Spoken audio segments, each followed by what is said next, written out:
মনে রাখবেন, ইসলাম শুধু ধর্মীয় জ্ঞানের উপরে সীমাবদ্ধ নয়।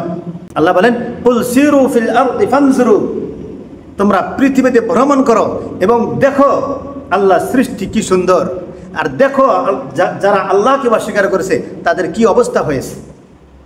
পৃথিবী ভ্রমণ করাও এটা একটা সওয়াবের কাজ, নেকির কাজ, এটাও একটা ইবাদত। যদি আল্লাহকে চেনার জন্য, আল্লাহর কুদরতকে চেনার জন্য আমি পৃথিবী ভ্রমণ করি, তাহলে সেটাও হবে আমার জন্য ইবাদত। সায়েন্স, জিওগ্রাফি, এগুলি সব ইসলামী শিক্ষার অংশ। আল্লাহ নবী সাল্লাল্লাহু আলাইহি ওয়াসাল্লাম যে কথাগুলি 1450 বছর আগে বলে গিয়েছিলেন, আজ বিজ্ঞানীরা হুবহু প্রমাণ করে দেখাইতেছে। নবীজি বলেছিলেন যে ভাত খাওয়ার পর প্লেট চেটে খাবে, ভাত খাওয়ার পর হাতের আঙুলগুলি চেটে খাবে। তো এই ভাত খাওয়ার পর আঙুল চেটে খাওয়া বা প্লেট চেটে খাওয়া, এর মধ্যে ফায়দা কি, উপকার কি, আজ বিজ্ঞানীরা প্রমাণ করছে। আজ প্রত্যেকজনের হাতে স্মার্টফোন আছে।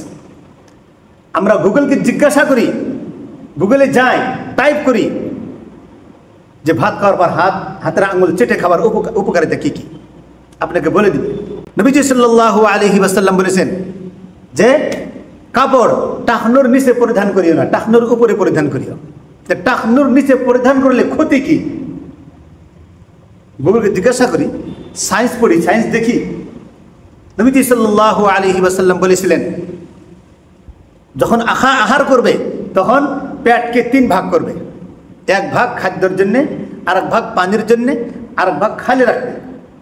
এটার উপকার কি আজ বিজ্ঞানীরা বের করে দিয়েছে। আমরা দেখি আল্লাহ নবী সাল্লাল্লাহু আলাইহি ওয়াসাল্লাম যেগুলি কথা বলে দিয়ে গেছেন সবগুলি কথা সায়েন্স মোতাবেক, কোরআন ও হাদিস সায়েন্স দিয়ে ভরা। নবী সাল্লাল্লাহু আলাইহি ওয়াসাল্লাম তিনি চিকিৎসাবিদও ছিলেন, চিকিৎসাবিদও শিখেছিলেন, কলা কৌশল তিনি জানতেন, তিনি যুদ্ধবিদ্যা শিখেছেন। যুদ্ধবিদ্যা এমন যুদ্ধবিদ্যা শিখেছেন যে তার থেকে আর বেশি যুদ্ধবিদ্যা শিখনেওয়ালা কেউ নাই। মোট কথা হলো, দুনিয়াবি জ্ঞানও যদি অর্জন করি আর সেটা যদি হয় আল্লাহর মারিফাতের জন্য, আল্লাহকে চেনার জন্য, আল্লাহ সৃষ্টিকে চেনার জন্য, আর আল্লাহ রাব্বুল আলামিন প্রত্যেকটা সৃষ্টির মধ্যে তার নিদর্শন রয়েছে, প্রত্যেকটা সৃষ্টির মধ্যে তার নিদর্শন বিদ্যমান। একটা গাছ, একটা বৃক্ষ নিয়ে যদি কেউ চিন্তা চর্চা করে যে গাছটা কিভাবে হলো, কোথার থেকে হলো, কিভাবে বড় হলো, তাহলে সে শেষমেশ সে আল্লাহর দিকেই ধাবিত হবে। সে বলতে বাধ্য হবে, আল্লাহ তুমি সর্বশক্তিমান, তুমি সৃষ্টি করেছো, তুমি সব কিছু করতে পারো, তুমি সব কিছু উপরে ক্ষমতাবান। আল্লাহ আমাদেরকে সঠিক বুঝ দান করুক, সঠিক জ্ঞান দান করুক এবং উপকারী জ্ঞান দান করুক।